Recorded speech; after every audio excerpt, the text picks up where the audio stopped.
Now we're going to cover designing classroom posters and banners. So if we have a look here, we're back at the home page for Canva, and this time we're going to just type in something like school poster, and we're just going to even go for Canva templates here and then press the enter key. Now there are lots and lots of templates. Again, we're showing over 20,000 templates here for posters. Banners are pretty much the same. You would probably go for pull-up banners or custom sizes, which we will look at throughout this video. So again, we're just looking for something here in templates. As you can see, there are specific things like these little posters for respect and what that stands for. We've got classroom announcements, we've got events, and we've got even things like welcome to 4th grade and little posters that you would put up. So we've even got posters here, and these posters also could be used for social media posts as well. But if you are going to use them for that, make sure there's a good amount of border room around it, because certain things like Facebook, for example, will crop it into a square. So will Instagram posts. So you do need to be careful if you're planning on using it for that. Now, we're going to have a wee look through here, and you've even got checklists, 6 effective ways to study better, which is a great wee idea, nice wee graphics and well coloured and laid out for something like that. If this was a social media post, it's probably too cluttered and too much text on it, but for a poster or something like that, it's perfect. We've got schedules, rules, and lots of different things here. We've even got promotions that you could use for enrollment and so on. Now we're having a wee look here for a template where we could go through certain things, and it depends what the age range of your audience is. So if it's school, you might go for something that is a wee bit more colourful like this. But if it was a college or university, you're wanting to probably take it a bit more serious and use things like this, where you could easily update it with older students, and probably something a bit more appropriate.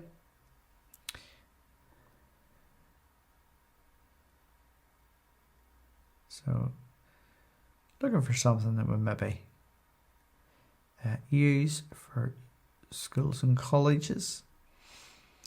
Okay, so we're going to have a wee look at this poster, which I think is more appropriate for college, but we're going to click once on it. We're going to customize this template, and as before, we're just going to double click up at that area and give it a name. So we can go for test poster, and again, just click off the canvas. Now you can zoom in to a poster and zoom out, and I'm just going to zoom in because then you could scroll up and down and you could see the information a wee bit better, clear. But I'm just going to zoom out so you can see the entire poster or leaflet.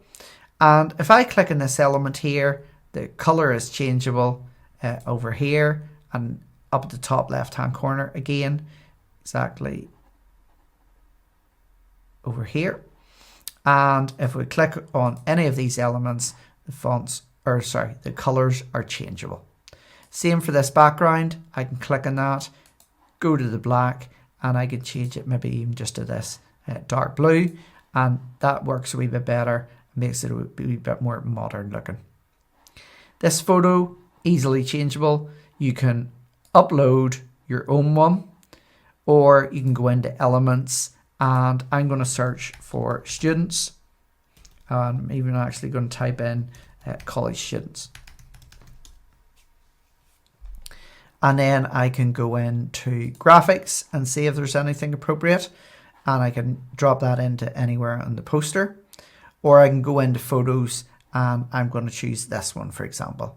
So click, hold, drag and drop. And for this then, the position of it is off a bit. And if I double click on it, then I'm just going to bring her down. And I don't think that particularly works with that one because most of her head is cut off. So I'm going to try this one. Again, click, hold, drag and drop. And then if I double click on that photo, I can bring it over. And something like that can work quite well. We can click once in this text here and change the font style and increase the font size. And we can also click once and click off the canvas, click once in this. And if you do Control and D, or if you're on a Mac, Command and D, you can then use that as a keyboard shortcut to duplicate this text. And then I can bring it up here, for example, and I could bring that down. I can type in a number as well. Sometimes that's quicker. And I can bring that over. Now, let's say I'm a wee bit concerned about whether that's in the center. I've dragged it off, so I know it isn't. But I can click off that, click on it, right click on it, and then go to Align to Page and center it. And I know that that is in the center. I can also do that by, if you hover over it and you get it in the center, you'll get this dotted line down the center of your canvas. That tells you that it is in the center. I can also click on that and delete it. That's it away.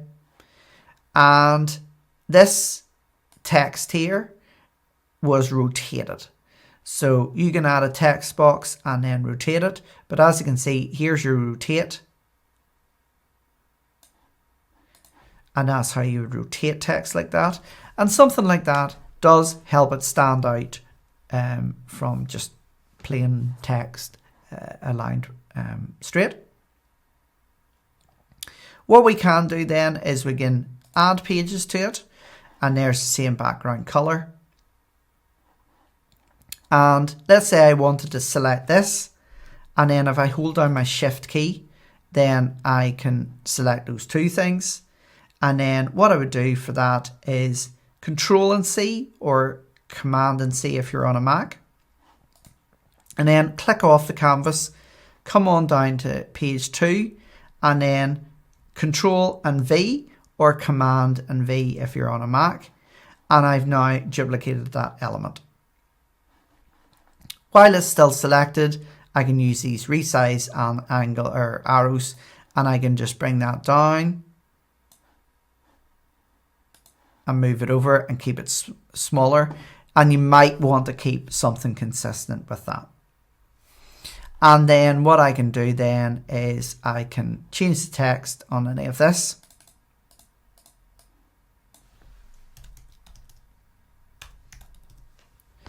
And click off it whenever I've finished it. And you can change any of the text. You can also click on it and then do your Control or Command and D, and you can rotate it, and it actually gives you the percentage angle down at the bottom, and as you can see it says 0 degrees, so I know that's straight, and then I can bring that over here and put something else in it.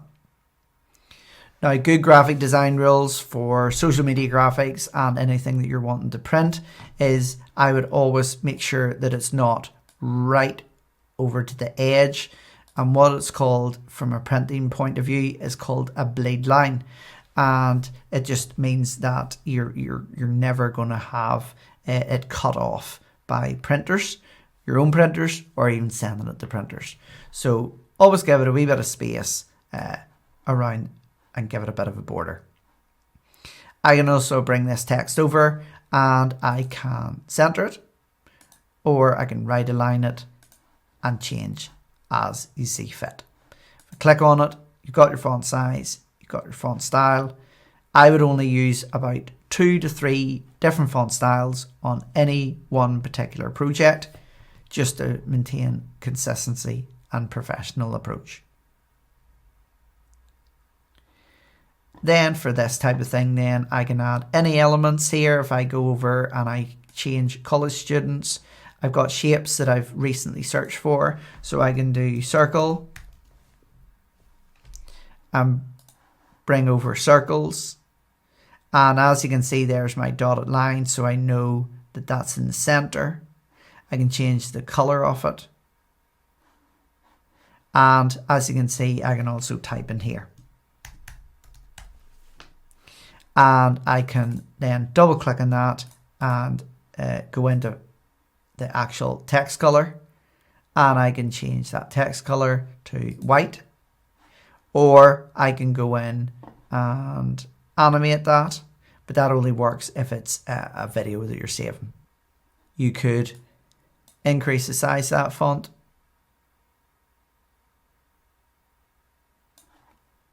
by typing in a number or just hitting the increase or decrease. And if we go back into elements here, I can do squares.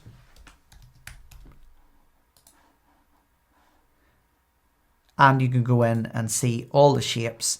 And as you can see, there are ribbons like this. There are almost like pricing badges like this. There's lots of different designs that you can add into your brochure. And you cannot mess it up. You can always undo, and automatic saves are great. And it means that whenever you actually come back to Canva at any time, your recent designs are always there, and you can search for them by the actual name that you've given them. So you can upload your own images. You can upload your own graphics as well, or there's plenty of different elements and graphics that you can add in here. I can even type in emojis if you want to add in an emoji. And as you can see, there are photo ones, but probably more likely to go for graphic ones. And something like this, for example, you click in there and resize and reposition as you see fit. Then you can hold that, and for example, that shape, I can click on both of those elements and move both at the same time. And that's done by clicking once on something, hold down the shift key and highlight anything that you want. And then whenever you click and drag, you can reposition any of those graphics at the same time. The purpose of using templates is twofold. Number one, it is to give you inspiration, but it's also to save you time. And if we go to the hamburger menu, the three lines up at the top left-hand corner, and go back home, we can look at anything like, for example, report cards.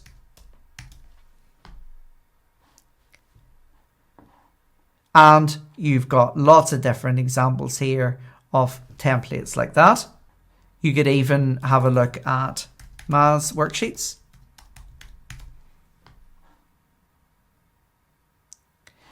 And you'll get lots and lots of different templates for something like that. For example, if it was younger students, it would be those types of things. But, or if it was older students or secondary school students, you would use things like that. But there are lots and lots of templates, and you can click on show more and see all of the different things that are here. And they are fully customizable. So you could even go into this ghostly subtraction, and you could change it to Christmas subtraction and add Christmas trees and Santa Clauses if you so wish.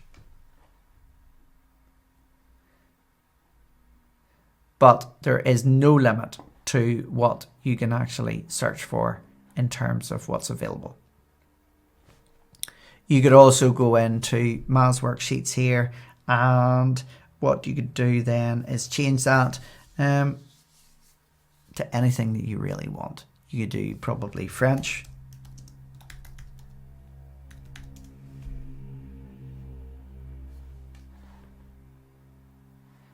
and do not so much sort of worksheets with something like that, but you do have things even like the verb to be, and you'll see a larger preview before you can go in to even customize it. But there's great designs there that'll give you a good start, and you can add any of your elements that you actually want to. The other thing that we can look at here, if I go back even, I'm going to type in English worksheet this time.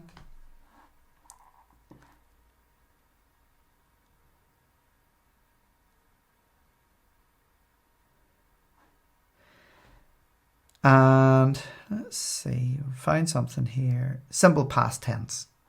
If I click once on that, customize this template, the first thing you would do is give it a name that you would like it to be saved as. But once you had actually finished your customization here, you could go and share and download that as a PDF and email it to your students. Or you can actually click on collaboration link, and you could have anyone with a link could actually use this specific worksheet.